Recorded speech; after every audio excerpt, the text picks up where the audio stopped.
In Star Wars canon, we have explored the concept of a Grey Jedi before, and explained that according to Lucasfilm, the idea of a Grey Jedi was completely implausible. But instead of explaining why Lucasfilm decided to do away with the Grey Jedi concept, and why that may be a bad thing, I decided to make a video and focus on why they made this decision, and why it may actually make sense for the world that Disney is creating with their universe. In Legends, a Grey Jedi was described as this. The term Grey Jedi, or Grey, had two meanings. First, it was used by Jedi and Sith to describe Force users who walked the line between light and the dark side of the Force, without surrendering to either side, the dark side particularly.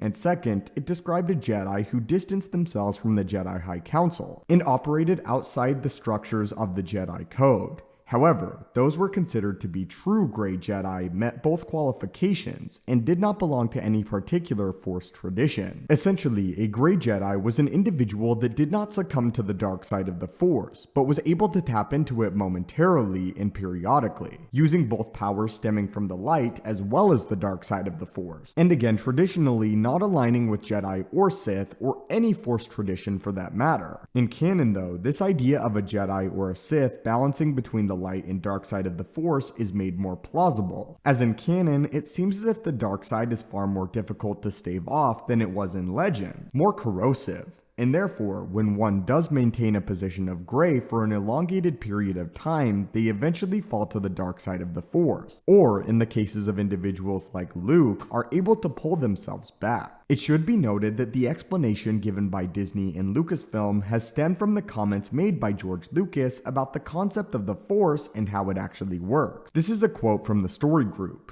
As George says, the dark side corrupts, so one couldn't stay in the middle for long. The EU isn't a great example of proper usage of the Force. These comments have always been very important to me, the idea that the Force works in a balance, but that does not mean that they mix together and create a Grey. Instead, they work separately and simultaneously to maintain some harmony in the galaxy. And to mix up the two would be unbalancing the Force entirely. This is how the Lucasfilm story group has perceived exactly what George Lucas said about the Force. Like I've said before, I'm willing to accept that the rules of the different Star Wars universes operate differently. I have always perceived Star Wars Legends as a separate but still equal version of the universe perceived in canon, and I respect the rules and methods of both forces and how they operate differently. At the end of the day, I am comfortable with the idea of a Grey Jedi being more of a Legends idea and concept, and the way the Force works, for lack of a better word, being more grey.